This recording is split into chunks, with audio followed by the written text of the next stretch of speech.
অন্ত নপৰা সুৰংগৰ ভিতৰত জীৱন মৃত্যুৰ খেলা। মাটিৰ তলৰ এখন পৃথিৱী, আচৰিত পৃথিৱী। এতিয়া আমি ইয়াৰ পৰা পানী আহি আছে এইফালৰ পৰা, কিন্তু আমি আৰু আগলৈ যাব নোৱাৰোঁ। আমাৰ যিগৰাকী গাইড আছিল, গাইডগৰাকী উভতি গ'ল। এতিয়া মূল সমস্যা হ'ল অক্সিজেনৰ সমস্যা। ইয়াতেই বোলে জিৰণি লয় পবিত্ৰ আত্মাই।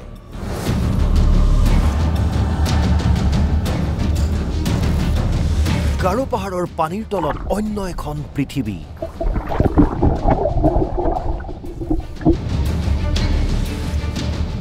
শনিবাৰে নিশা 9 বজাত অৰূপ মৰাঙৰ সৈতে চাওক NB নিউজৰ বিশেষ অনুষ্ঠান অৰঙে দৰঙে।